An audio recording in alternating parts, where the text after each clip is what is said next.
I told you I have written on time management and sold books, probably 10 million books on time management worldwide, 38 languages.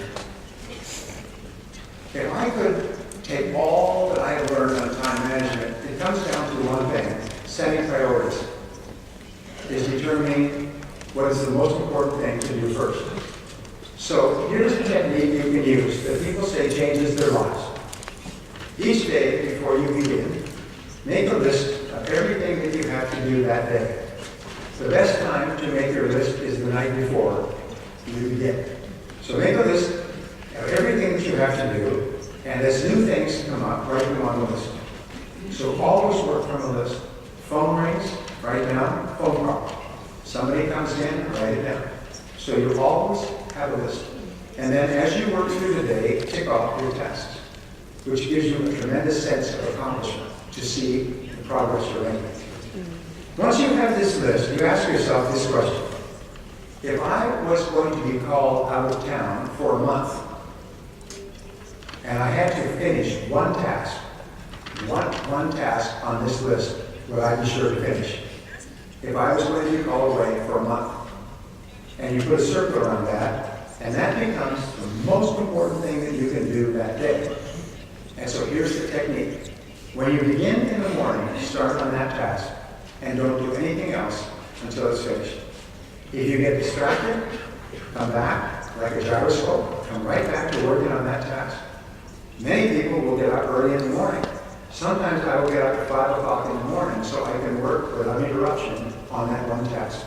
Sometimes people will work in the evenings. Some companies will actually have offices that have no telephones, so you can go and work. Some big companies in New York actually have apartments near the office where their top executives can go and work without interruption for several hours to get their major task done. By developing the habit of starting and completing your most important task every day, you will double your productivity, your performance, your output, and your income. You will become one of the most productive people in your world and one of the highest paid. Because remember, all that really matters in the world of work is results.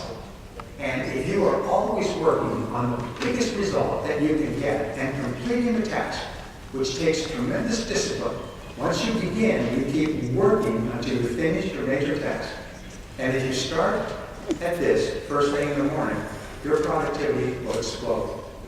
So if you use the combination of those two principles, the law of three, pick the three most important things that you do, and then the principle of priorities, focus on the one task, the most important task, and start with it before anything else, and work on it non-stop until it's complete. The ability to work without stopping on your most important task is the most important discipline you can develop to be a big success in life. All great achievements require an extended period of concentrated work.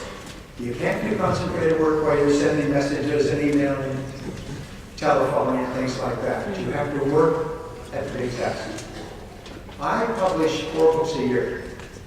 I had never published a book until 1981, and then I published another book in 1983, and then in 1986, and then in 1990,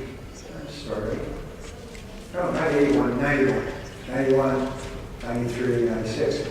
About the year 2000, I decided that I would publish 4 books a year. I set a goal to publish 50 books. And I began working with 4 books a year. And I've done 4 books a year. One year I did 5, one year I did 6 books. All published. They are now in 38 languages and 56 countries. And people say, how can you write so many books? By following this. I have a very simple method of writing books where I concentrate nonstop for an extended period of time, and I go in and write my book and come out when the book is finished. Most professional writers who write full-time for a living write 1 book every 2 or 3 years. I write 4 books a year because of my time management. And I don't consider myself to be an author. If somebody says, are you an author? I say, well, I guess I am. But I haven't thought of it. I see myself more as a speaker or as a trainer. but I don't see myself as an author. I just publish 4 books each year because I can concentrate almost like a laser beam. I can say, zzz, book, zzz,